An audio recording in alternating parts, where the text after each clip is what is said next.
श्री सच्चिदानंद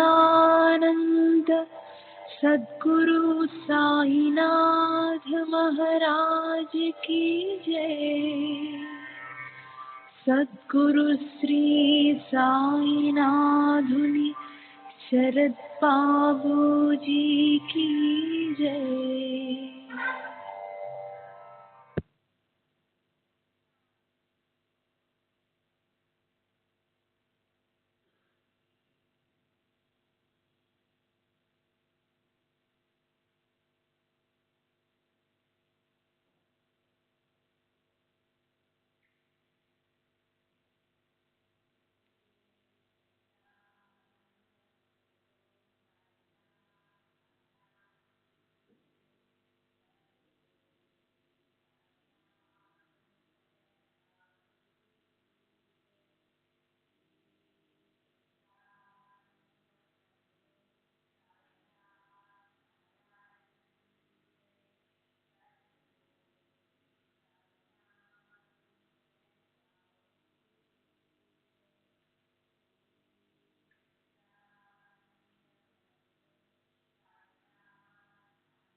श्री सच्चिदानंद सद्गुरु साईनाथ महाराज की जय। सद्गुरु श्री साईनाथ शरद बाबू जी की जय। శ్రీ సాయినాథాయ నమః. శ్రీ సాయి సచ్చరిత్రము 16-17 అధ్యాయములు నిన్నటి తరువాయి.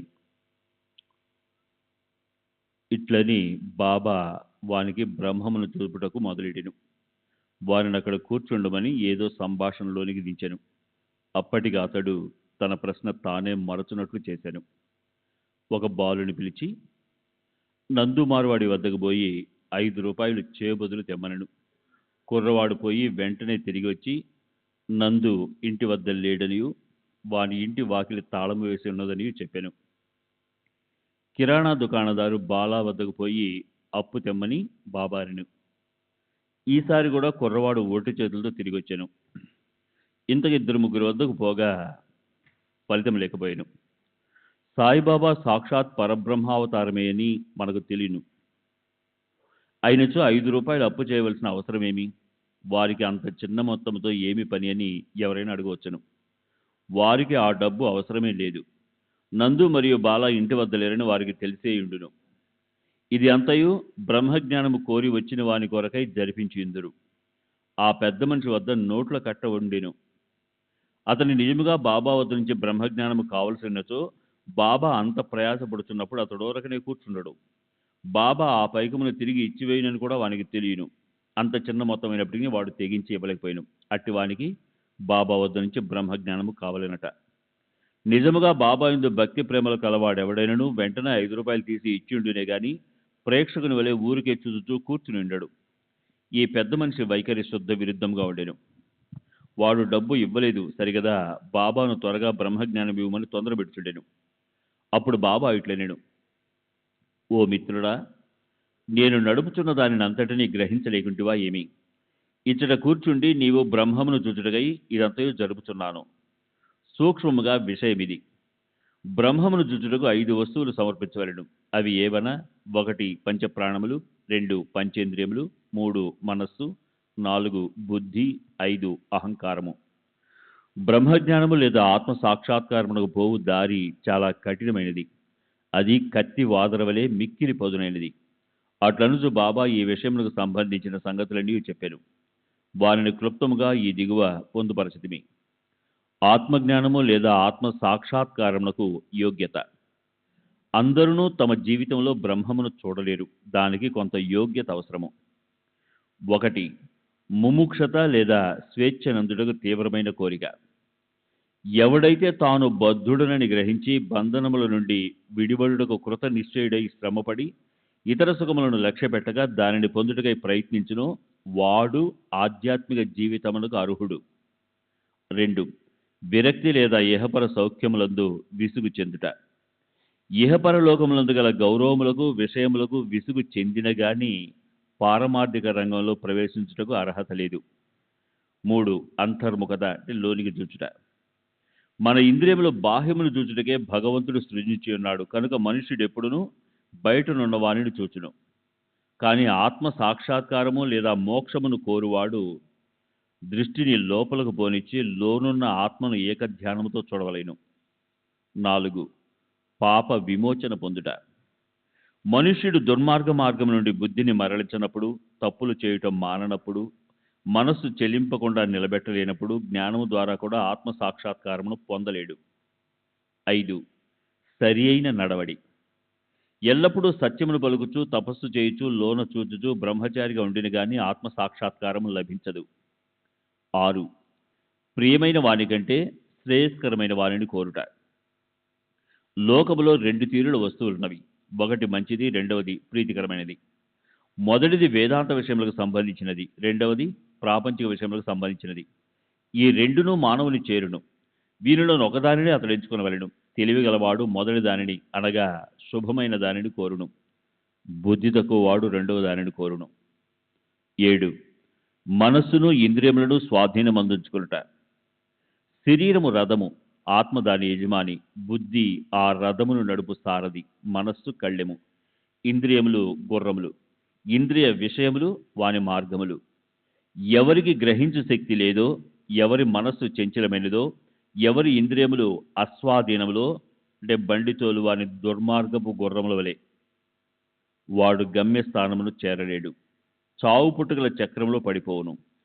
ఎవరికి గ్రహించు శక్తి గలదో, ఎవరి మనస్సు స్వాధీనమందున్నదో, ఎవరి ఇంద్రియములు స్వాధీనమందుండునో అంటే బండి నడుపు అని మంచి గుర్రము వలె ఎవడు తన బుద్ధిని మార్గదర్శిగా గ్రహించి తన మనస్సును పగ్గముతో లాగి పట్టుకొనగలడో వాడు తన గమ్యస్థానమును చేరగలడు, విష్ణు పదమును చేరగలడు. 8 మనస్సును పావనము చేయుట. మానవుడు ప్రపంచంలో తన విధులను తృప్తిగా ఫలాపేక్ష లేకుండా నిర్వర్తించని యెడల అతని మనస్సు పావనము కాదు. మనస్సు పావనము కానిది అతడు ఆత్మ సాక్షాత్కారం పొందలేడు. పావనమైన మనస్సులోనే వివేకము అనగా సత్యమైన దానిని అసత్యమైన దానిని కనుగొనుట, వైరాగ్యము అంటే అసత్యమైన దాని యందు అభిమానం లేకుండుట మొలకలెత్తి క్రమముగా ఆత్మ సాక్షాత్కారమునకు దారితీయును.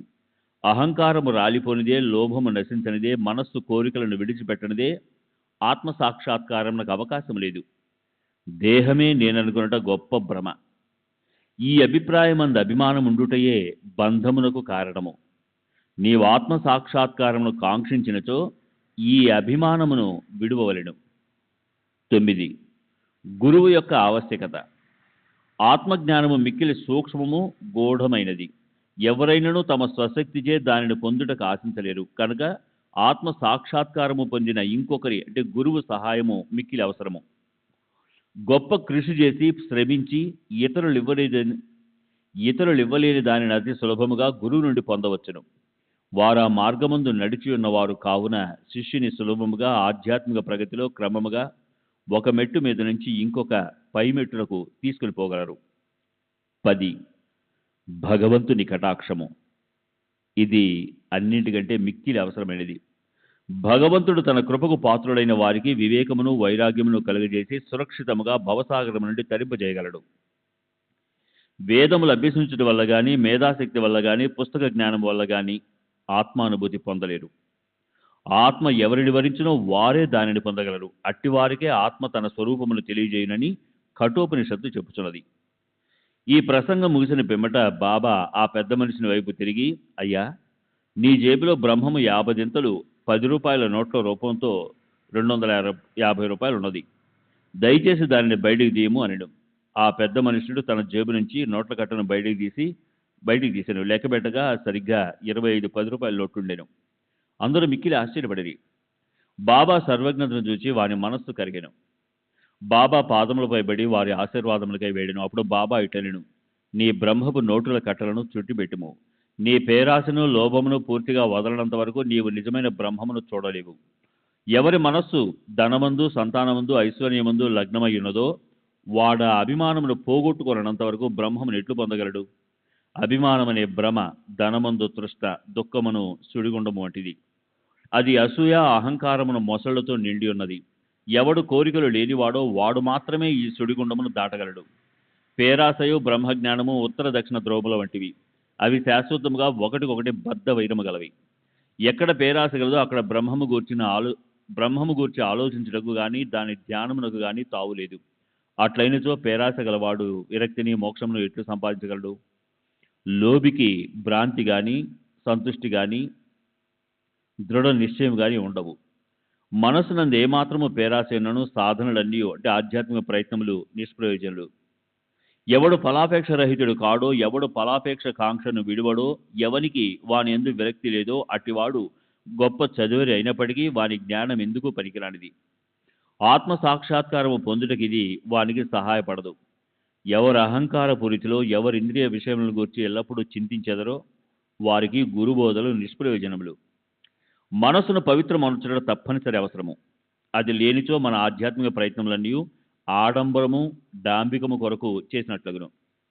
కావున దేనిని జీర్ణించుకొనగలడో, దేనిని శరీరములకు పట్టించుకొనగలడో దానినే వాడు తీసుకుని వెళ్ళడం. నా ఖజానా నిండుగా ఉన్నది, ఎవరికి ఏమి కావలసిన దానిని వారికి ఇవ్వగలను. కానీ వానికి పుచ్చుకొని యోగ్యత కలదా లేదా అని నేను మొదట పరీక్షించవలేను. నేను చెప్పిన దానిని జాగ్రత్తగా వినచో నీవు తప్పక మేలు పొందెదవు. ఈ మసీదులో కూర్చుని నేను ఎప్పుడూ అసత్యములు పలుకను. ఒక అతిథిని ఇంటికి పిలిచినప్పుడు ఇంట్లోని వారు, అక్కడున్నవారు, స్నేహితులు, బంధువులు కూడా అతిథితో పాటు విందులో పాల్గొందురు. కావున అప్పుడు మసీదులో ఉన్న వారందరూ బాబా ఆ పెద్ద మనుషునికి చేసిన ఈ ఆధ్యాత్మిక విందులో పాల్గొనేరి. బాబా ఆశీర్వాదములను పొందిన పిమ్మట అచ్చటనున్న వారందరూ ఆ పెద్ద మనిషితో సహా మిక్కిలి సంతోషంతో సంతృష్టి చెందిన వారై వెళ్ళిపోయేది. బాబా వారి వైశిష్ట్యము. అనేక మంది సన్యాసులు ఇండ్లు విడిచి అడవులలోని గుహలలోనూ ఆశ్రమములలోనూ ఒంటరిగా ఉండి జన్మ రాహిత్యమును గాని మోక్షమును గాని సంపాదించుటకు ప్రయత్నించెదరు. వారితరుల గురించి ఆలోచించగా ఆత్మానుసంధానమందే మునిగియుందురు. సాయిబాబా అట్టివారు కారు. బాబాకు ఇల్లు గాని, భార్య గాని, సంతానం గాని, బంధువులు గాని లేరు. అయినప్పటికీ వారు సమాజంలోనే ఉండేవారు. బాబా 4-5 ఇండ్ల నుండి భిక్ష చేసి ఎల్లప్పుడూ వేప చెట్టు క్రిందనే కూర్చునేవారు. లౌకిక విషయములందు మగ్నులైన జనులకు ఈ ప్రపంచంలో ఎట్లు ప్రవర్తించవాలని బోధించేవారు. ఆత్మ సాక్షాత్కారము పొందిన పిమ్మట కూడా ప్రజల క్షేమములకై పాటుపడు సాధువులు యోగులు మిక్కిలి అరుదు. అట్టివారిలో శ్రీ సాయిబాబా ప్రథమ గణ్యుడు. కనుక హేమాడ్ పండిట్లు చెప్పాను, ఏ దేశమునందు సాయిబాబాను ఈ అపూర్వము అమూల్యమైన పవిత్ర రత్నం పుట్టిందో ఆ దేశము ధన్యము. ఏ కుటుంబంలో వీరు పుట్టిరో అదియూ ధన్యము. ఏ తల్లిదండ్రులకు వీరు పుట్టిరో వారును ధన్యులు. 16-17 అధ్యాయములు సంపూర్ణము. సద్గురు శ్రీ సాయినాథార్పణమస్తు. శుభం భవతు.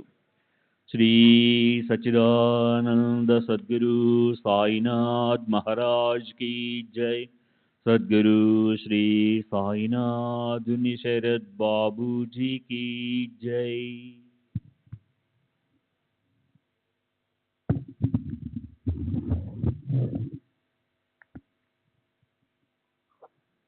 శ్రీ సాయినాథాయ నమః. శ్రీ సాయి సచ్చరిత్రము 18-19 అధ్యాయములు. ప్రస్తావన. సాటే శ్రీమతి రాధాబాయి దేశ్ముఖ్ మన ప్రవర్తన గురించి బాబా ఉపదేశము, సద్విచారములను ప్రోత్సహించి సాక్షాత్కారముకు దారి చూపుట, ఉపదేశంలో వైవిధ్యము, నింద గురించి బోధ, పనికి తగిన ప్రతిఫలము. గత 2 అధ్యాయంలో బ్రహ్మజ్ఞానం అభిలాషించు ఒక ధనికుని బాబా ఎట్లు ఆదరించినో హేమాడ్ పంతు వర్ణించును. రాబో 2 అధ్యాయాల్లో హేమాడ్ పంతును బాబా ఎట్లు ఆమోదించి ఆశీర్వదించును, బాబా ఎట్లు తమ భక్తుల్లో మంచి ఆలోచనను ప్రేరేపించి మోక్షమునకు మార్గం చూపుచుండునో, ఆత్మోన్నతి గురించి, పరనింద గురించి, ఇతరుల కష్టమునకు ఇవ్వవలసిన ప్రతిఫలమును గురించి బాబా వారి ప్రబోధములు ఎట్టువో వర్ణింతుము. ప్రస్తావన. సద్గురువు మొట్టమొదట తన శిష్యుల యోగ్యతను కనిపెట్టి వారి మనస్సు కలత చెందకుండా తగిన బోధ చేసి తుదకు వారి లక్ష్యమైన ఆత్మ సాక్షాత్కారమునకు దారి చూపునన్న విషయం అందరికీ తెలిసిందే. ఈ విషయంలో సద్గురువు బోధించిన దాన్ని ఇతరులకు వెల్లడి చేయరాదని కొందరనిదురు. అట్లు గురువు బోధించిన దాన్ని వెల్లడి చేసించో ఆ బోధలో నిష్ప్రయోజనములగునని వారి ఆలోచన. ఇది సరైనది కాదు. సద్గురువు వర్షాకాలపు మేఘం వంటి వారు. వారు తమ అమూర్తతుల్యములైన బోధలను పుష్కలంగా విశాల ప్రదేశములందు కురిపించెదరు. వానిని మనం అనుభవించి హృదయమునకు తృప్తికరంగా జీర్ణించుకొని పిమ్మట నిస్సంకోచకంగా ఇతరుల మేలు కొరకు వెల్లడి చేయవలను. ఇది వారు మన జాగ్రత్తావస్థలోనే కాక స్వప్నావస్థలో కూడా తెలియజేయ విషయములకు వర్తించును. తన స్వప్నమందు కనిన రామరక్షా సూత్రమును బుద్ధ కౌశిక ఋషి ప్రచురించిన ఉదాహరణ స్మరించవలను. ప్రేమ గల తల్లి గుణమిచ్చేదైన ఔషధములను బిడ్డ మేలు కొరికే బలవంతంగా గొంతులోను తోయినట్లు ఆధ్యాత్మిక విషయములను బాబా తమ భక్తులకు బోధించువారు. వారి మార్గము రహస్యమైనది కాదు, అది బహిరంగమైనది. వారి బోధనలను అనుసరించిన భక్తుల ధ్యేయము నెరవేరుతుంది. సాయిబాబా వంటి సద్గురువులు మన జ్ఞాననేత్రములను తెరిపించి ఆత్మ యొక్క దైవ సౌందర్యమును చూపి మన కోరికలు నెరవేర్చెదరు. ఇది జరిగిన పిమ్మట మన ఇంద్రియ విషయ వాంఛలు నిష్క్రమించి వివేక వైరాగ్యములను జంట ఫలములు చేతికి వచ్చును. నిద్రలో కూడా ఆత్మజ్ఞానం మొలకెత్తును. సద్గురువులు సావాసం చేసి వారిని సేవించి వారి ప్రేమను పొందినచో ఇదంతయు మనకు లభించును. భక్తుల కోరికలు నెరవేర్చి భగవంతుడు మనకు తోడ్పడి మన కష్టములను బాధలను తొలగించి మనల్ని సంతోషపెట్టును. ఈ అభివృద్ధి పూర్తిగా సద్గురువుని సహాయం వల్లనే జరుగును. సద్గురువుని భగవంతుని వలె కొలవవలను. కాబట్టి మనము సద్గురువును వెతకవలను, వారి కథలను వినవలను, వారి పాదములకు సాష్టాంగ నమస్కారం చేసి వారి సేవ చేయవలను. ఇక ఈ అధ్యాయంలోని ముఖ్య కథను ప్రారంభించదము. సాటి అన్నతుడు ఒకప్పుడు మిక్కిలి పలుకుబడి కలిగి ఉండెను. కాలాంతరమున వ్యాపారంలో చాలా నష్టం పొందెను. అంతేకాక మరికొన్ని సమస్యలు అతన్ని చికాకుపరిచెను. అందుచేనతడు విచారగ్రస్తుడైను, విరక్తి చెందెను. మనసు చెడి చంచలమగుడ్చే ఇల్లు విడిచి చాలా దూరం పోవాలనుకున్నాను. మానవుడు సాధారణంగా భగవంతుని గురించి చింతించడు, కానీ కష్టములు, నష్టములు, దుఃఖములు చుట్టుకున్నప్పుడు భగవంతుని ధ్యానం చేసి విముక్తి పొందుటకు ప్రార్థించును. వాని పాపకర్మలు ముగి వేళకు భగవంతుడు వానికి ఒక యోగీశ్వరునితో కలుసుకొనుట సంభవింపు చేయను. వారు తగిన సలహానిచ్చి వాని క్షేమమును సూచెదురు. సాటే గారికి కూడా అట్టి అనుభవం కలిగెను. అతని స్నేహితులు షిరిడీకి వెళ్ళమని సలహా ఇచ్చిరి. అతడు సాయిబాబాను దర్శించి అనేక మంది శాంతి పొందుతుండ్రి. వారి కోరికలు కూడా నెరవేర్చుండెను. సాటే గారికి ఇది నచ్చెను. 1917 సంవత్సరంలో షిరిడీకి వచ్చెను. అచ్చట శ్వాస బ్రహ్మ వలె స్వయం ప్రకాశకులై నిర్మలుడు శుద్ధ స్వరూపునగు సాయిబాబాను చూచిన వెంటనే అతని మనశ్చాంచల్యము తగ్గిపోయి శాంతి కలిగెను. వాని పూర్వజన్మ పుణ్యం వల్ల బాబా యొక్క పవిత్రమైన పాదసేవ లభించెను. అతడు గొప్ప మనోబలం కలవాడగుర్చే వెంటనే గురుచరిత్ర పారాయణం మొదలుపెట్టెను. 7 రోజుల్లో చరిత్ర చదవట పూర్తి కాగానే బాబా ఆనాడు రాత్రి అతనికి ఒక దృష్టాంతం చూపెను. అది ఇట్లుండెను. బాబా గురుచరిత్ర చేతిలో పట్టుకొని దానిలోని విషయములను ఎదుట కూర్చున్న సాటేకి బోధించుచున్నట్లు అతడు దానిని శ్రద్ధగా వినుచున్నట్లు చూపెను. సాటే నిద్ర నుండి లేచిన వెంటనే కలను జ్ఞాపకం వచ్చుకొనెను. మిగులు సంతసించెను. అజ్ఞానమనే నిద్రలో గుర్రు పెట్టి నిద్రపోవచ్చున్న తన వంటి వారిని లేపి గురు చరిత్రామృతమును రుచి చూపుట బాబా యొక్క దయార్థ హృదయం కదా అనుకొనెను. ఆ మరుసటి దినం ఆ దృశ్యంను కాకాసాహెబ్ దీక్షిత్కు తెలియజేసి దాని భావం ఏమై ఉండునో సాయిబాబాను అడిగి తెలుసుకునమనెను. 1 సప్తాహం చాలునా లేక ఇంకో సప్తాహం పారాయణం చేయవలనా కనుగొనము.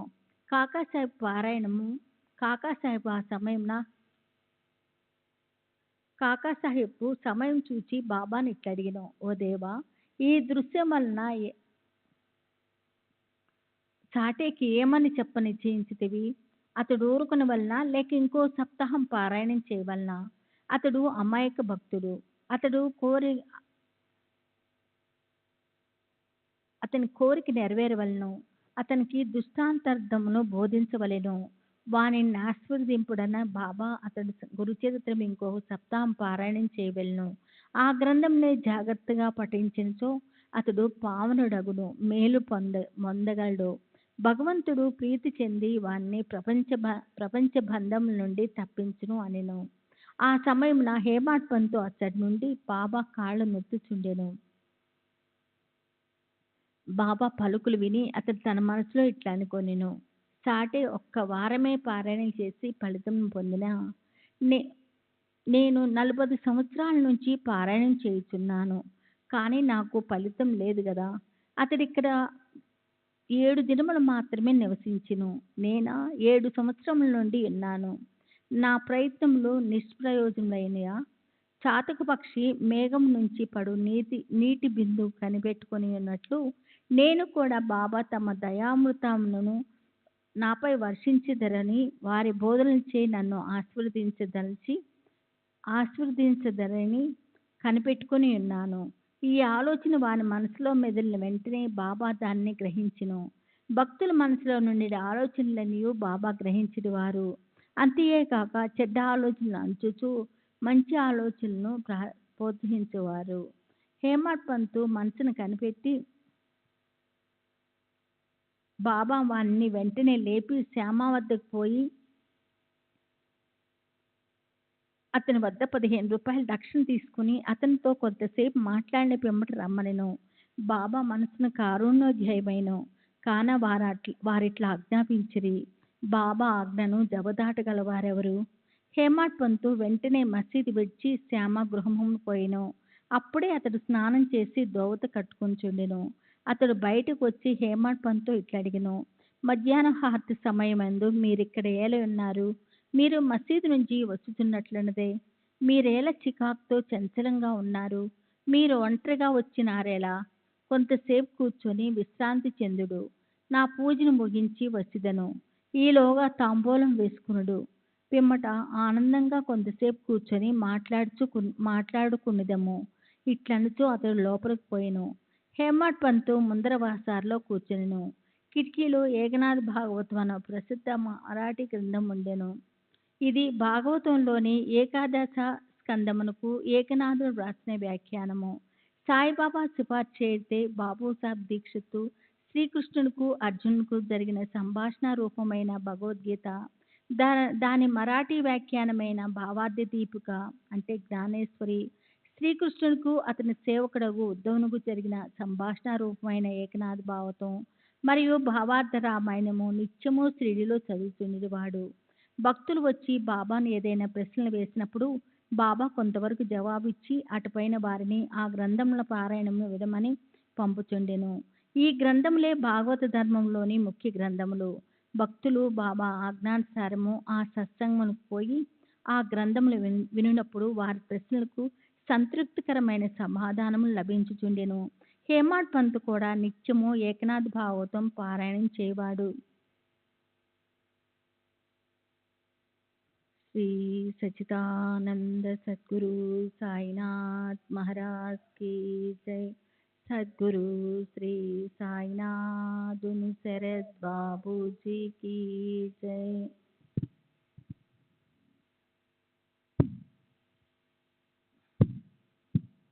श्री सच्चिदानंद सद्गुरु साईनाथ महाराज की जय. सद्गुरु श्री साईनाथ शरद बाबू जी की जय. హేమాడ్ పంతు ఆ దినము తాను నిత్యము చదువు గ్రంథభాగము పూర్తి చేయకయే కొందరు భక్తులతో కలిసి మసీదుకు పోయెను. శ్యామ ఇంటి కిటికీలోనున్న ఏకనాథ భాగవతం తీయగా తాను ఆనాడు పూర్తి చేయని భాగము వద్దనే పుస్తకము తెరుచుకొనెను. తన నిత్య పారాయణము పూర్తి చేయుటకే కాబోలు బాబా తనను అచ్చటకు పంపెనని హేమాడ్ పంతు అనుకొనెను. వెంటనే తన నిత్య పారాయణమును పూర్తి చేసెను. పిమ్మట శ్యామ తన పూజను ముగించి బయటకు వచ్చెను. వారిరువురికి ఇదిగో సంభాషణ జరిగెను. హేమాడ్ పంతు, నేను బాబా వద్ద నుండి ఒక కబురు తీసుకొని వచ్చినాను. బాబా నీ వద్ద నుండి 15 రూపాయలు దక్షిణ తీసుకొని రమ్మని నన్ను ఆజ్ఞాపించి ఉన్నారు. అంతేకాదు కొంతసేపు నీతో కూర్చొని మాట్లాడిన పిమ్మట మసీదుకు రమ్మని చెప్పిరి. శ్యామ ఆశ్చర్యంతో, నా వద్ద డబ్బు లేదు, నా 15 సాష్టాంగ నమస్కారములు పైకమునకు బదులుగా బాబాకు సమర్పింపుము. హేమాడ్ పంతు, సరే, నీ నమస్కారములు ఆమోదించబడెను. మనము కూర్చొని కొంతసేపు మాట్లాడుకునేదము. మన పాపములను నశింపజేయునట్టి బాబా లీలలను కథలను చెప్పుము. శ్యామ, అయితే కొంతసేపు కూర్చొనుము. ఈ దేవుని అంటే బాబా లీలలు మిక్కిలి ఆశ్చర్యకరమైనవని నీకు ఇదివరకే తెలియను. నేను పల్లెటూరి వాడను, నీవు చదువుకున్న పట్టణవాసివి. నీవిక్కడకు వచ్చిన తరువాత కొన్ని లీలలను చూచే ఉందువు. వానిని నీ ముందు నేనెట్లు వర్ణించగలను? సరే, ఈ తమలపాకులు, వక్క, సున్నము తీసుకొని తాంబూలము వేసుకొనుము. నేను లోపలకు పోయి దుస్తులు ధరించి వచ్చేదను. కొద్ది నిమిషములలో శ్యామ బయటికి వచ్చి హేమాడ్ పంతుతో మాట్లాడుచూ కూర్చునేను. అతడు ఇట్లనెను, ఈ దేవుని బాబా లీల కనుగొన సఖ్యము కానిది. వారి లీలలకు అంతులేదు. వారినెవరు గమనించగలరు? వారి లీలలతో వినోదించునట్లు వారి లీలలతో వినోదించునట్లు అగుపడినను వారు వానినట్లు అంటినట్లు కనిపించరు. మా వంటి జానపదులకేమి తెలియను? బాబాయే ఈ కథలను ఎందుకు చెప్పరాదు? నీ వంటి పండితులను నా వంటి పామరుని వద్దకు ఎలా పంపుచున్నారు? వారి మార్గములు ఊహింపరానివి. అవి మానవుల చేష్టలు కావని చెప్పగలను. ఈ ఉపోద్ఘాతంతో శ్యామ ఇట్లనెను, నాకు ఒక కథ జ్ఞాపకముకు వచ్చుచున్నది. అది నీకు చెప్పేదను. నాకది స్వయముగా తెలియను.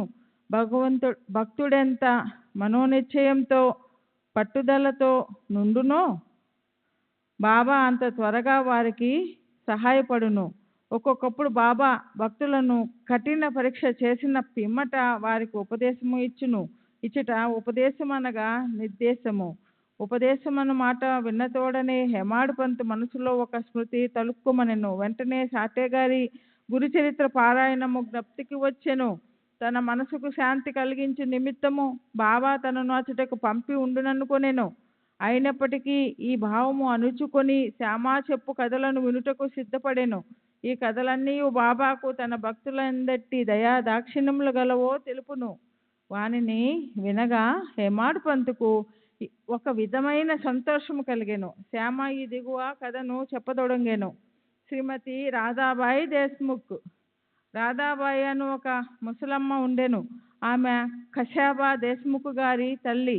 బాబా ప్రఖ్యాతి విని ఆమె సంగమనేరు గ్రామ ప్రజలతో కలిసి షిరిడీకి వచ్చెను. బాబాను దర్శించి మిక్కిలి తృప్తిపడెను. ఆమె బాబాను గాఢముగా ప్రేమించెను. బాబాను తన గురువుగా చేసుకుని ఏదైనా ఉపదేశమును పొందవలనని మనోనిత్యము చేసుకునేను. ఆమెకి ఇంకేమీ తెలియకుండెను. బాబా ఆమె సంకల్పమును ఆమోదించక తనకు మంత్రోపదేశం చేయనిచో ఉపవాసము ఉండి చచ్చెదనని మనోనిశ్చయము చేసుకునేను. ఆమె తన బసలోనే ఉండి భోజనము నీరు మానెను. అట్లు 3 రోజులు గడిపెను. ఆమె పట్టుదలకు నేను అంటే శ్యామ భయపడి ఆమె పక్షమున బాబాతో ఇట్లాంటిని, దేవా మీరేమి ప్రారంభించితిరి? నీవు అనేక మందిని ఇచ్చటకు ఈడ్చెదవు. ఆ ముదిసలిని నీవెరిగియే ఉందుదువు. ఆమె మిక్కిలి పట్టుదల గలది. ఆమె నీ పైన ఆధారపడి ఉన్నది. ఆమె చచ్చు వరకు ఉపవసింప నిశ్చయించుకొని ఉన్నది. నీవు ఆమెను అనుగ్రహించి ఉపదేశమిచ్చినంత వరకు ఆమె తన నిరాహార దీక్షను మానదు. ఆమెకేమైనా హాని జరిగినచో ప్రజలు నిన్నే నిందించెదరు. నీవు తగిన ఆదేశం ఇవ్వకపోవటచ్చే ఆమె చచ్చినదని లోకులు అనేదరు. కాబట్టి ఆమెను కరుణించుము, ఆశీర్వదించుము, ఆమెకు తగిన దారి చూపుము. ఆమె మనోనిశ్చయము చూచి బాబా ఆమెను పిలిచి ఈ క్రింది విధముగా బోధించెను. ఓ తల్లి, అనవసరమైన యాతనకేలా పాల్పడి చావును కోరుచున్నావు? నీవు నిజముగా నా తల్లివి. నేను నీ బిడ్డను. నా యందు కనికరమించి నేను చెప్పునది పూర్తిగా వినుము. నీకు నా వృత్తాంతమును చెప్పేదను. నీవు దానిని బాగా వినినచో నీకది మేలు చేయును. నాకొక గురువు ఉండెను. వారు గొప్ప యోగీశ్వరులు, మిక్కిలి దయార్థ హృదయులు. వారికి చాలా కాలము సృషణ చేసి తిని, కానీ నా చెవిలో వారే మంత్రము వదలేదు. నాకు వారిని వదిలి పోవ తలంపే లేకుండెను. నేను వారితోనే ఉండుటకు, వారి సేవ చేయుటకు, వారి వద్ద కొన్ని ఉపదేశములను గ్రహించుటకు నిశ్చయించుకుంటుని. కానీ వారి మార్గము వారిది. వారు నా తల గొరిగించిరి. నా నుండి 2 పైసలు దక్షిణ అడిగిరి. నేను దానిని వెంటనే వారికి సమర్పించి తిని, మీ గురువు గారు పూర్ణ కాములైనచో వారు మిమ్ములను దక్షిణ అడుగనేలా? వారు నిష్కాములని ఎట్లనిపించుకుందరు అని నీవు అడగవచ్చును. దానికి సమాధానము సూటిగా చెప్పగలను. వారు డబ్బును లక్ష్య పెట్టేవారు కారు. ధనముతో వారు చేయునదేమున్నది? వారు కోరిన 2 కాసులలో ఒకటి నిష్ఠ, రెండవది సంతోష స్థైర్యములతో కూడిన ఓరిమి. నేను ఈ 2 వారికి అర్పించి తిని. వారు ప్రసన్నులైరి. నా గురువును అట్లు 12 సంవత్సరములు సేవించి తిని. వారే నన్ను పెంచి పోషించిరి. భోజనముకు గాని వస్త్రములకు గాని నాకు లోటు లేకుండెను. వారు పరిపూర్ణులు. వారు ప్రేమ అవతారమని చెప్పవచ్చును. ఆ ప్రేమను నేనెట్లు వర్ణించగలను? వారు నన్ను మిక్కిలి ప్రేమించేది వారు. ఆ విధమైన గురువే ఉండరు. నిరంతర ధ్యానంలో నన్ను వారిని తదేకంగా చూచుచుండెడి వాడును. మేమిద్దరము ఆనందంలో మునిగి ఉండేది వారము. రాత్రింబవలు నిద్రాహారములు లేక నేను వారి వైపు దృష్టి నిగిడించి తిని. వారిని చూడనిచో నాకు శాంతి లేకుండెను. వారి ధ్యానము, వారి సేవ తప్ప నాకు ఇంకొకటి లేకుండెను. వారే నా ఆశ్రయము. నా మనసు ఎల్లప్పుడూ వారి యందే నాటుకొని ఉండేది. ఇది వారు అడిగిన దక్షిణలో 1 పైసా. సబూరి, సంతోష స్థైర్యములతో కూడిన ఓరిమి అనునది 2వ పైసా. నేను మిక్కిలి సంతోషంతో చాలా కాలము కనిపెట్టుకుని వారి సేవ చేసి తిని. ఈ ప్రపంచమనే సాగరమును సబూరి అను ఓడ నన్ను సురక్షితంగా దాటించును. సబూరి అనున్నది అత్యంత ఉత్తమ లక్షణము. అది పాపములన్నిటినీ తొలగించును, కష్టములను పారద్రోలును, అనేక విధముల అవాంతరములను తొలగించి భయమును పారద్రోలును, తుదకు జయమును కలుగజేయును. సబూరి అనున్నది సుగుణములకు ఘని, మంచి ఆలోచనలకు తోడు వంటిది. నిష్ఠ, సబూరి అనునవి అన్యోన్యమైన అక్కచెల్ల వంటివి. శ్రీ సచ్చిదానంద సద్గురు సాయినాథ్ మహారాజ్ की जय। సద్గురు శ్రీ కీ జై. నా గురువు నా నుండి ఇతరమేమీయూ ఆశించి ఉండలేదు. వారు నన్ను ఉపేక్షింపక సర్వకాల సర్వ అవస్థలయందు కాపాడుచుండెడివారు. నేను వారితో కలిసి ఉండెడివాడును. ఒక్కొక్కప్పుడు వారిని విడిచి ఉండినను వారి ప్రేమకు ఎన్నడూనూ లోటు కలుగలేదు. వారు తమ దృష్టి చేతనే నన్ను కాపాడుచుండెడివారు. తాబేలు తన పిల్లలను కేవలము తన దృష్టితో పెంచునట్లు నన్ను కూడా నా గురువు తమ దృష్టితో పోషించుచుండెడివారు. తల్లి తాబేలు ఒక ఒడ్డున నుండును, పిల్ల తాబేలు రెండవ ఒడ్డున ఉండును. తల్లి తాబేలు పిల్ల తాబేలుకు ఆహారము పెట్టుట గాని పాలిచ్చుట గాని చేయదు. తల్లి తన పిల్లలపై తన దృష్టిని పోనిచ్చును. పిల్లలు ఎదిగి పెద్దవి అగును. అటులనే మా గురువు కూడా తమ దృష్టిని నా యందు నిలిపి నన్ను ప్రేమతో కాపాడిరి. ఓ తల్లి, నా గురువు నాకు మంత్రమేమీ ఉపదేశించలేదు. అటువంటప్పుడు నేను నీ చెవిలో మంత్రము ఎట్లు ఊదగలను? గురువు యొక్క ప్రేమమయమైన తాబేలు చూపే మనకు సంతోషము ఇచ్చునని జ్ఞాపకముంచుకునుము. మంత్రము గాని ఉపదేశము గాని ఎవ్వరి వద్ద నుండి గాని పొందుటకు ప్రయత్నించకము. నీ ఆలోచనలు నీవు చేయు పనులు నా కొరకే వినియోగించుము. నీవు తప్పక పరమార్థమును పొందెదవు. నా పైన సంపూర్ణ హృదయముతో చూడుము. నేను నీ వైపు అట్లనే చూసెదను. ఈ మసీదులో కూర్చుని నేను నిజమునే చెప్పెదను. నిజము తప్ప మరేమీయూ మాట్లాడను. ఏ సాధనలు గాని 6 శాస్త్రములలో ప్రావీణ్యము గాని అవసరము లేదు. నీ గురువునందు ప్రేమ విశ్వాసములు నుంచుము. గురువే సర్వమును చేయువాడనియు కర్తయనియు పూర్తిగా నమ్ముము. ఎవరైతే గురువు యొక్క మహిమను గొప్పతనమును గ్రహించెదరో, ఎవరైతే గురుని బ్రహ్మ విష్ణు మహేశ్వర స్వరూపుడని ఎంచెదరో వారే ధన్యులు. ఈ ప్రకారముగా ఉపదేశించి బాబా ఆ ముసలమ్మను ఒప్పించెను. ఆమె బాబాకు నమస్కరించి ఉపవాసమును వదులుకొనెను. ఈ కథను జాగ్రత్తగాను శ్రద్ధగాను విని దాని ప్రాముఖ్యమును సందర్భమును గుర్తించి హేమాత్ పంత్ మిక్కిలి ఆశ్చర్యపడెను. ఈ ఆశ్చర్యకరమైన బాబా లీలను చూచి అతని ఆ పాదమస్తకము పులకరించెను. సంతోషముతో నుప్పొంగెను. గొంతుక ఆరిపోయెను. ఒక్క మాటైనా మాట్లాడుటకు చేతకాకుండెను. శ్యామ అతనిని ఈ స్థితిలో చూచి, ఏమి జరిగినది? ఏల ఊరకున్నావు? అట్టి బాబా లీలలు నీకు ఎన్ని వర్ణింపవలను అని అడిగెను. అదే సమయమునందు మసీదులో ఘంటం రోహెను. మధ్యాహ్న హారతి పూజ ప్రారంభమైనని గ్రహించిరి. కనుక శ్యామ హేమాత్ పంతులు ఇద్దరు మసీదుకి త్వరగా పోయిరి. బాపు సాహెబ్ జోగ్ అప్పుడే హారతి ప్రారంభించెను. స్త్రీలు మసీదు నిండిరి. దిగువ ఖాళీ జాగాలో పురుషులు నిండిరి. అందరూ బాజా భజంత్రీలతో ఒకే వరుసతో హారతి పాడుచుండిరి. బాబాకు కుడివైపు శ్యామ, ముందరే హేమాత్ పంతు కూర్చునిరి. వారిని చూచి బాబా హేమాత్ పంతును శ్యామ ఇచ్చిన దక్షిణ ఇమ్మనెను. శ్యామ రూపాయలకు బదులు నమస్కారములు ఇచ్చిననియు శ్యామ ప్రత్యక్షముగా గలుడగనుక అడగవచ్చును అనెను. బాబా ఇట్లనెను, సరే, మీరిద్దరూ కొంతసేపు మాట్లాడుకుంటిరా? అట్లయినచో మీరేమి మాట్లాడుకొనినారో చెప్పుము. గంటల చప్పుడును మద్దెల శబ్దమును పాటల ధ్వనిని లెక్కించక హేమాత్ పంత్ బాబాకు జరిగినదంతయు చెప్పుటకు ఆతురపడెను.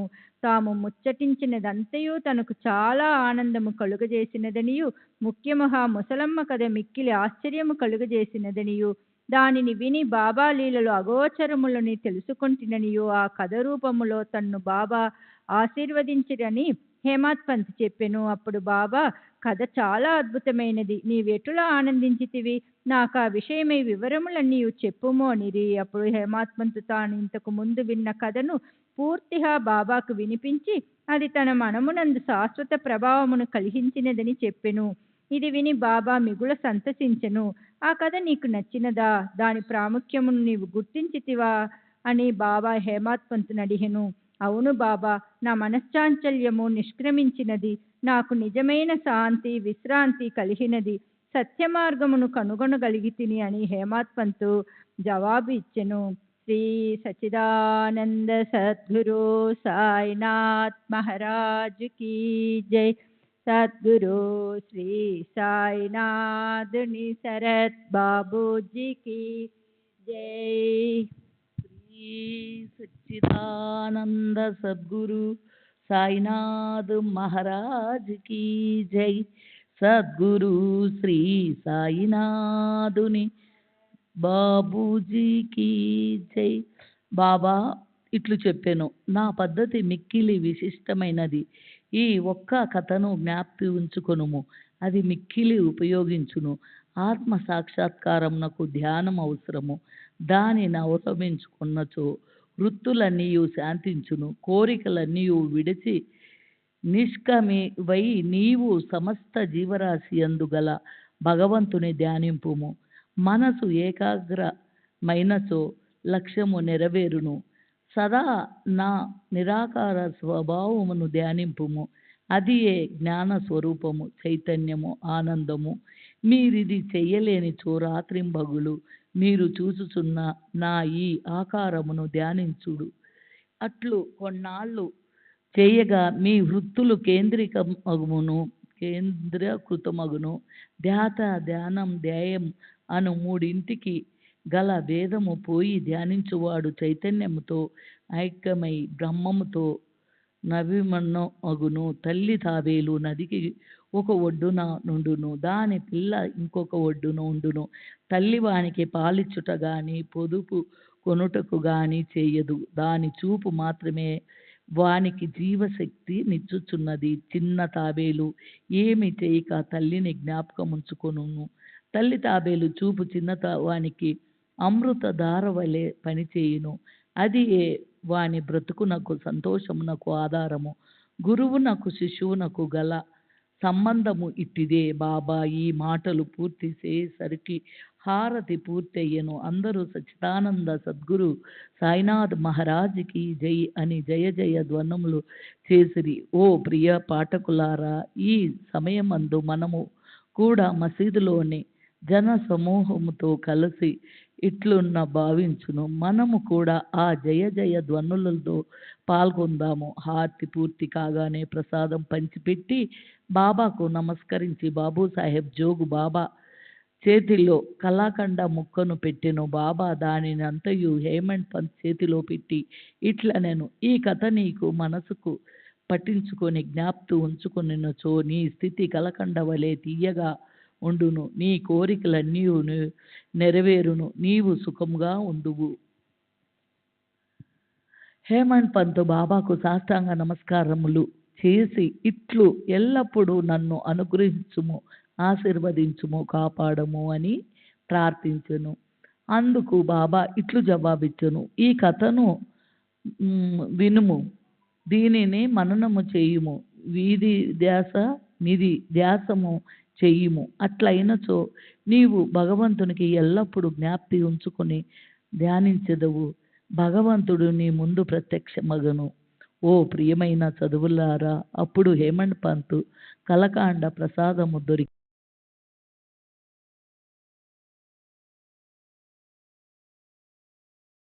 పూర్వకముగా సేవించి ధ్యానించి మనసును నిలిపేదము. ఇట్లు బాబా కృపచే బలముగాను సంతోషముగాను ఉండేదము. తదాస్తు. శ్రీ సచ్చిదానంద సద్గురు సాయినాథ్ మహారాజ్ కీ జై. సద్గురు సాయినాథుని శరత్ బాబూజీకి జై.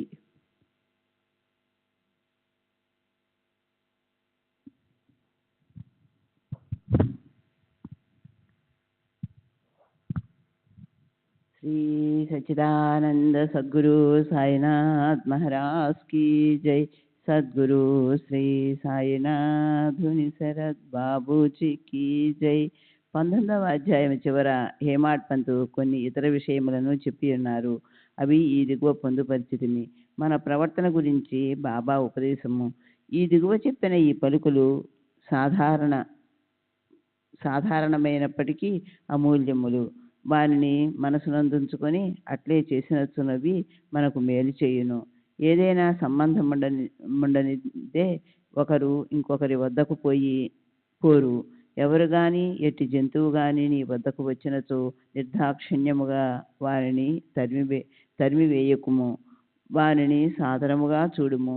దాహము కలవారికి నీరిచ్చినచో, ఆకలినున్న వారికి అన్నము పెట్టినచో, బట్టలు లేని వారికి బట్టలిచ్చినచో నీ ఇంటి వసారా ఇతరులు కూర్చున్నటకు విశ్రాంతి తీసుకున్నటకు వినియోగించినచో నిశ్చయముగా భగవంతుడు మిక్కిలి ప్రీతి చెందును. ఎవరైనా ధన సహాయం కోరి నీ వద్దకు వచ్చినచో నీకిచ్చుట ఇష్టము లేకున్నా నీవు ఇవ్వనక్కరలేదు. కానీ వారిపై కుక్క వలె మరగవద్దు. ఇతరులు నిన్నెంతగా నిందించినను నీవు కఠినముగా జవాబునివ్వకుము. అట్లే వానిని నీ వెల్లప్పుడూ ఓర్చుకొనినచో నిశ్చయముగా నీకు సంతోషము కలుగును. ప్రపంచము తల్లక్రిందులైనప్పటికీ నీవు చెల్లించకుము. నీవున్న చోటనే స్థైర్యముగా నిలిచి నెమ్మదిగా నీ ముందర జరుగుచున్న నాటకమును చూచుచుండుము.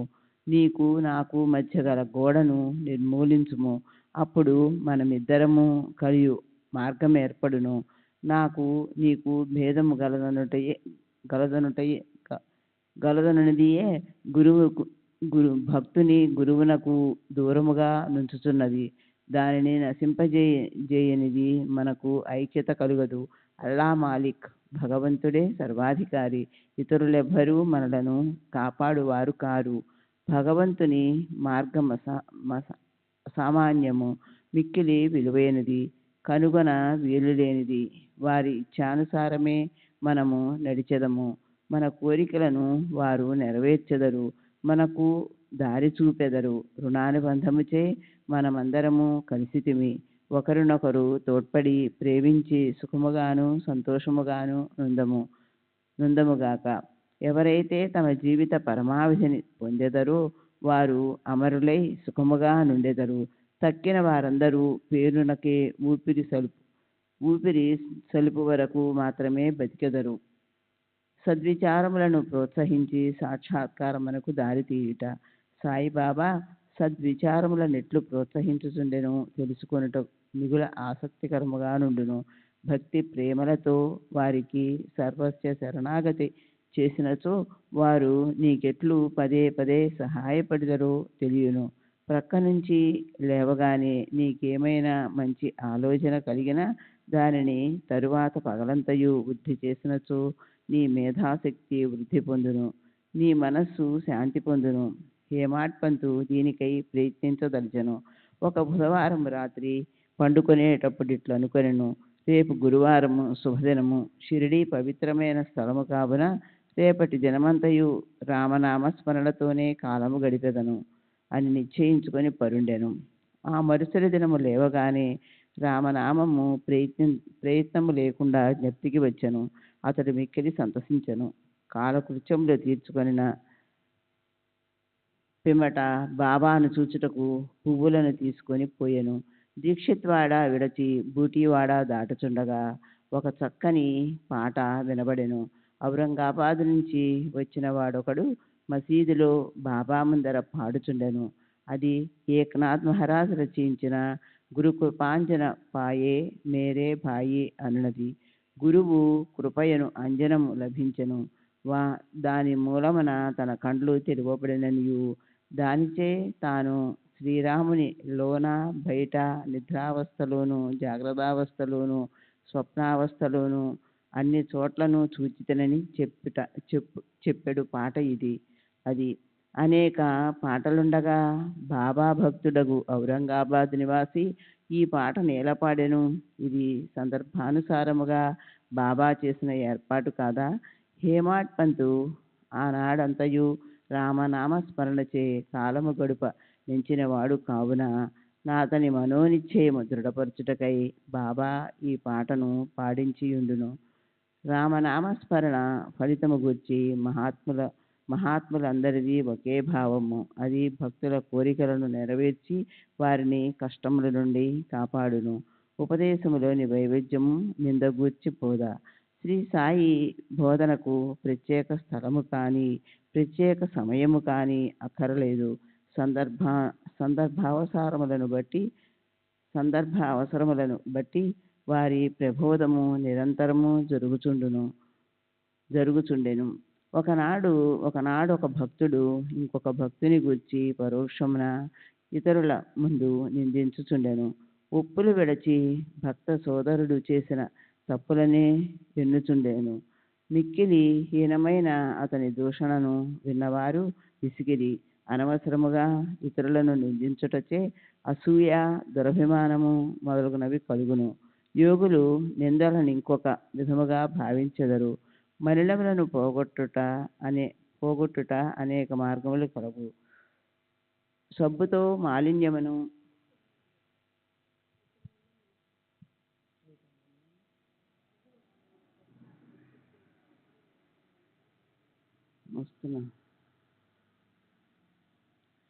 పరులను నిందించు వాని మార్గము వేరు. ఇతరుల మలినములను వాడు తన నాలుకతో శుభ్రపరచును.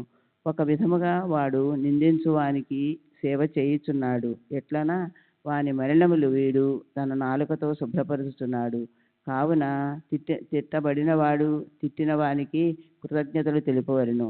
అట్లు పరనిందను పాల్పడు వారిని బాబా సరిదిద్దిన పద్ధతి విశిష్టమైనది. నిందించువాడు చేసిన అపరాధమును బాబా సర్వజ్ఞుడొకటిచే గ్రహించను. మిట్ట మధ్యాహ్నము బాబా లేండి తోటకు పోవునప్పుడు వాడు బాబాను దర్శించను. బాబా వానికొక పందిని చూపి ఇట్లనెను, చూడుము, ఈ పంది అమేధ్యమును ఎంత రుచిగా తినుచున్నదో, నీ స్వభావము కూడా అట్టిదే. ఎంత ఆనందముగా నీ సాటి సోదరుని తిట్టుచున్నావు. ఎంతయో పుణ్యము చేయక నీకు మానవ జన్మ లభించినది. ఇట్లు చేసినచో షిరిడీ దర్శనము నీకు తోడ్పడున. భక్తుడు నీతిని గ్రహించి వెంటనే పోయెను. శ్రీ సచ్చిదానంద సద్గురు సాయినాథ్ మహారాజ్ కీ జై. సద్గురు శ్రీ సాయినాథుని శరత్ బాబూజీ కీ జై. సచ్చిదానంద సద్గురు సాయినాథ్ మహారాజ్ కీ జై. సద్గురు శ్రీ సాయినాథుని శరత్ బాబూజీ కీ జై. ఈ విధముగా బాబా సమయం వచ్చినప్పుడెల్లా ఉపదేశించుచుండెడివారు. ఈ ఉపదేశములను మనసునందించుకుని పాటించినచో ఆత్మ సాక్షాత్కారము దూరము కాదు. ఒక లోకోక్తి కలదు, నా దేవుడున్నచో నాకు మంచము పైన కూడా బువ్వ పుట్టును, అది భోజనము. వస్త్రములను గూర్చి చెప్పినది. ఎవరైనా దీనిని ఆధ్యాత్మిక విషయమై నమ్ముకొని ఊరుకున్నచో చెడిపోయెదరు. ఆత్మ సాక్షాత్కారమునకు సాధ్యమైనంత పాటు పడవలను. ఎంత కృషి చేసినా అంత మేలు. బాబా తాను సర్వంతర్యామినని చెప్పడివారు. అన్నిటి యందు అనగా భూమి, గాలి, దేశము, ప్రపంచము, వెలుతురు, స్వర్గములందు వారు గలరు. ఆయన అనంతుడు. ఆ కనిపించడి 3.5 మూరల దేహమే బాబా అని అనుకున్న వారికి పాఠము చెప్పుటకే వారు ఈ రూపంతో నవతారం ఎత్తిరి. బాబాకు సర్వస్వ శరణాగతి చేసి అహర్నిశలు వారినే ధ్యానించినచో చక్కెర, తీపి, కెరటములు, సముద్రము, కన్ను, కాంతి కలిసి ఉన్నట్లే శ్రీ సాయితో తదాత్మతను పొందెదరు. ఎవరైతే చావు పుట్టుకల నుండి తప్పించుకునేటకు ప్రయత్నించెదరో వారు శాంతము, స్థిరమైన మనసుతో ధార్మిక జీవనము గడపవలను. ఇతరుల మనసు బాధించునట్లు మాట్లాడరాదు. మేలునరించు పనులనే చేయుచుండవలను. తన కర్తవ్య కర్మలను ఆచరించుచు భగవంతునికి సర్వస్వ శరణాగతి చేయవలను. వాడు దేనికి భయపడనవసరము లేదు. ఎవరైతే భగవంతుణ్ణి పూర్తిగా నమ్మెదరో, వారి లీలలను విని ఇతరులకు చెప్పెదరో, ఇతర విషయములేమియూ ఆలోచించరో, వారు తప్పక ఆత్మ సాక్షాత్కారము పొందుదురు. అనేక మందికి బాబా తమ నామమును జ్ఞప్తి ఎందుంచుకుని శరణు వేడుమనెను. తానెవరు అను దానిని తెలుసుకొనగోరు వారికి శ్రవణమును మననమును చేయుమని సలహా ఇచ్చడివారు. కొందరికి భగవన్నామమును జ్ఞప్తి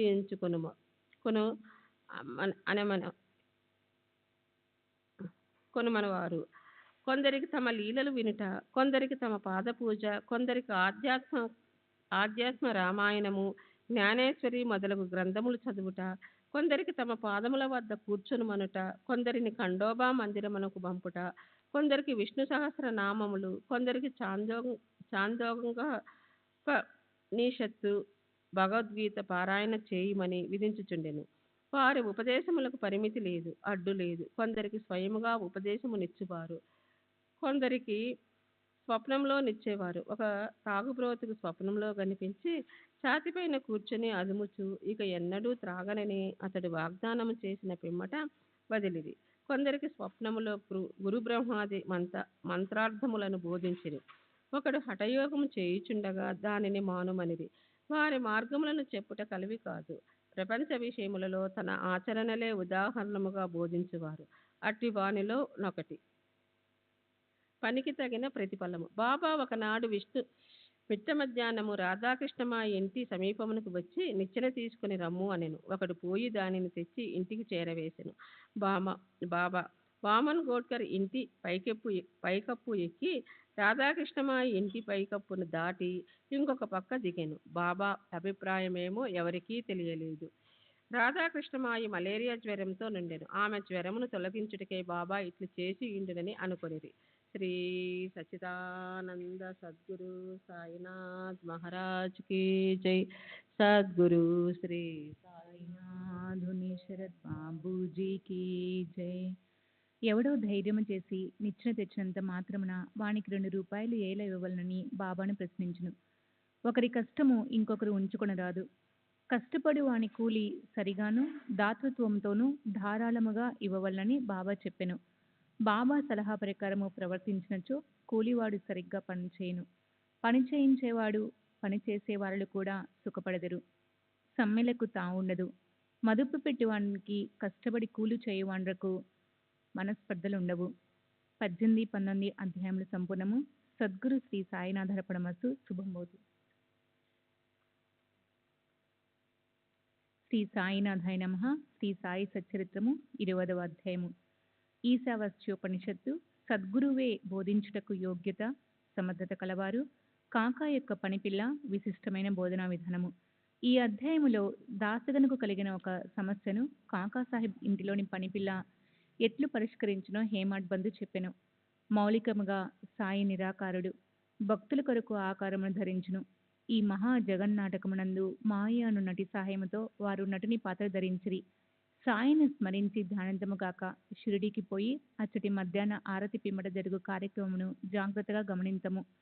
ఆరతి అయిన పిమ్మట సాయి మసీదు బయటకు వచ్చి గోడ ప్రక్కన నుంచి ప్రేమతోనూ దయతోనూ భక్తులకు ఊదీ ప్రసాదమును పంచిపెట్టుచుండ్రి.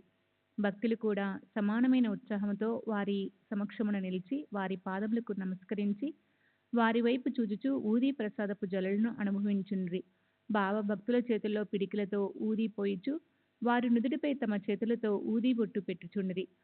వారి హృదయమున భక్తుల ఎడ అమితమైన ప్రేమ. బాబా భక్తుల్ని క్రింది విధంగా పలకరించుండ్రి. అన్నా, మధ్యాహ్న భోజనముకు పొమ్ము. బాబా, నీ బసకు పో. బావు, భోజనము చేయము. ఈ విధముగా ప్రతి భక్తుని పలకరించి ఇంటికి సాగనంపుచుండరి. ఇప్పటికీ అది అంతయు ఊహించుకునచో ఆ దృశ్యములు తిరిగి చూసినంత ఆనందము కలుగును.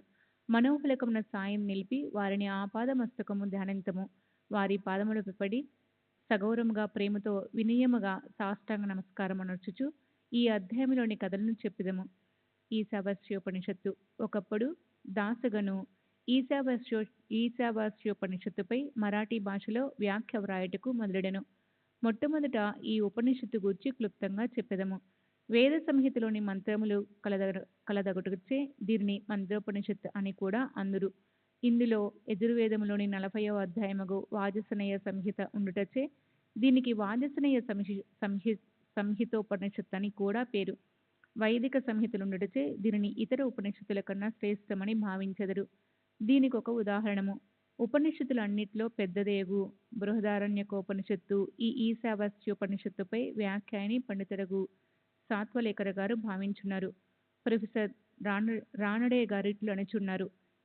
ఈశావాస్యోపనిషత్తు మిక్కిలి చిన్నదైనప్పటికీ దానిలో అంతర్దృష్టిని కలిగించు అనేక అంశములు ఉన్నవి. 18 శ్లోకములలో ఆత్మ గురించి విలువైన అపురూపమగు వర్ణన, అనేక ఆకర్షణలకు దుఃఖములకు తట్టుకుని స్థైర్యము కల ఆదర్శ యోగీశ్వరుని వర్ణన ఇందున్నవి. తరువాతి కాలమున సూత్రీకరింపబడిన కర్మయోగ సిద్ధాంతముల ప్రతిబింబమే ఈ ఉపనిషత్తు. తుదకు జ్ఞానముకు కర్మలకు సమన్వయముగా ఉన్న సంగతులు చెప్పబడినవి. జ్ఞాన మార్గమును కర్మ మార్గమును సమన్వయము చేసి చెప్పుట ఈ ఉపనిషత్తుల్లోని సారాంశము. ఇంకొక చోట వారిట్లండ్రి. ఈశావాస్యోపనిషత్తులోని కవిత్వము, నీతి, నిగూఢత్వము, వేదాంతముల మిశ్రమము, పై వర్ణమును బట్టి ఈ ఉపనిషత్తును మరాఠీ భాషలోనికి అనువాదము చేయుట ఎంత కష్టమో ఊహించవచ్చును. దాసగను దీనిని మరాఠీ ఓవి చందంలో వ్రాసును. దానిలోని సారాంశమును గ్రహించలేకున్నటచే తాను వ్రాసిన దానితో అతడు తృప్తి చెందలేదు. అతడు కొందరు పండితులను అడిగను, వారితో చర్చించును, కానీ వారు సరైన సమాధానం ఇయ్యకుండ్రి. కావున దాసగను కొంతవరకు వికల మనస్కుడయ్యను. శ్రీ సచ్చిదానంద సద్గురు సాయినాథుని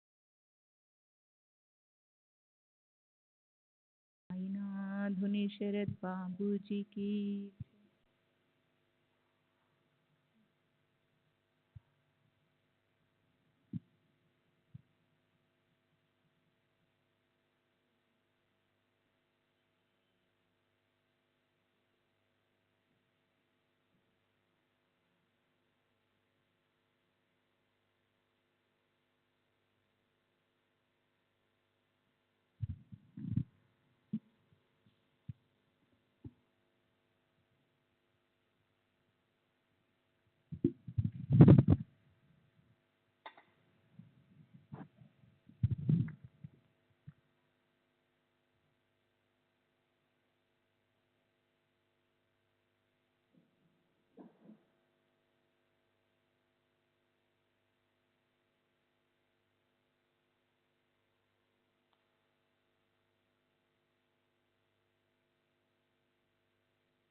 श्री सच्चिदानंद सद्गुरु साईनाथ महाराज की जय।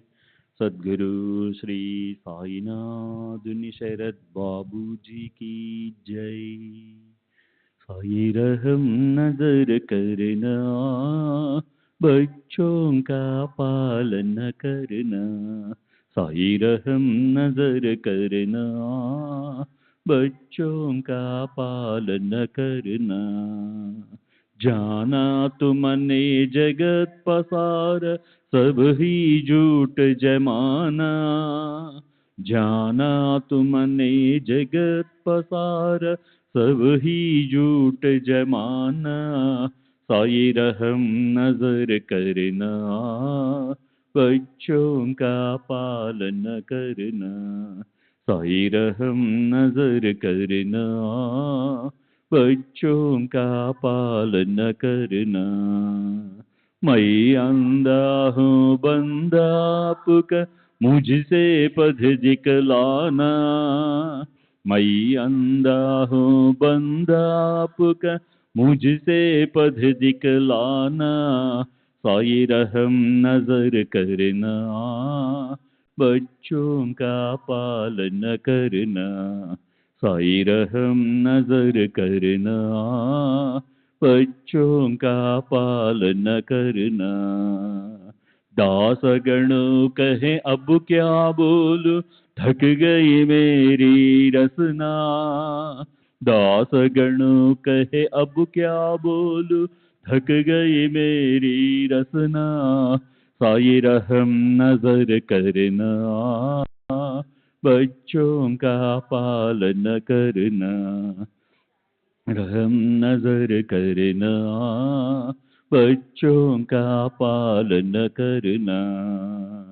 रहमो नजर करो अब मोरे साई, तुम बिना नहीं मुझे माँ बाप भाई। रहमो नजर करो मैं अंधा हूँ बंदा तुम्हारा।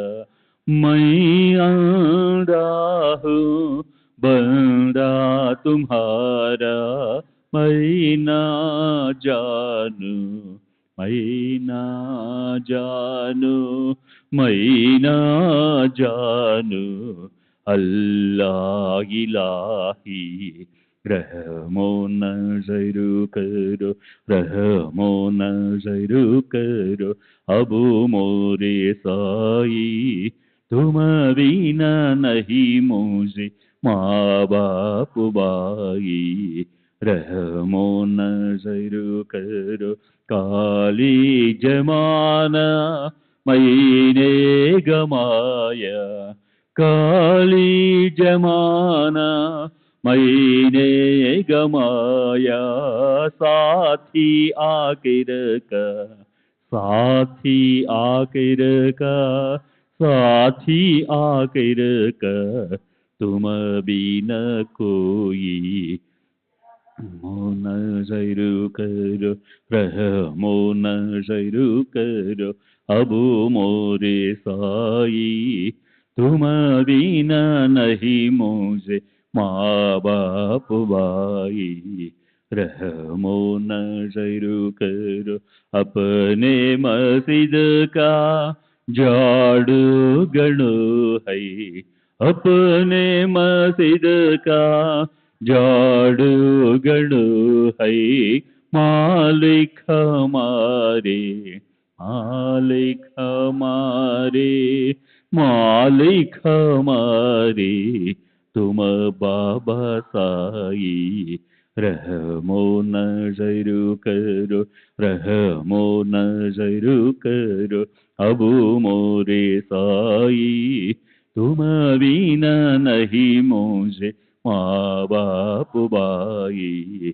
रहमो नजरू करो।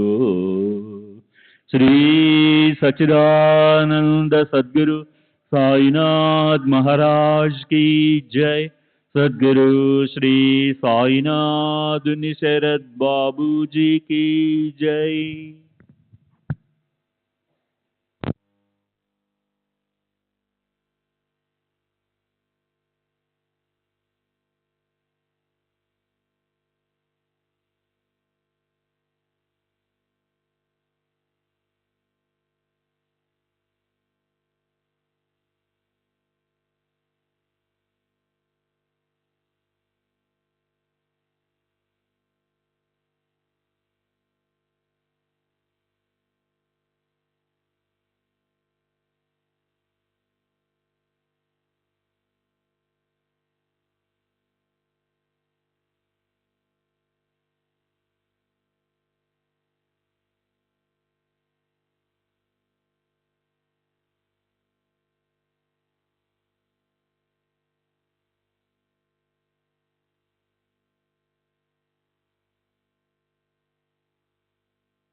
श्री सच्चिदानंद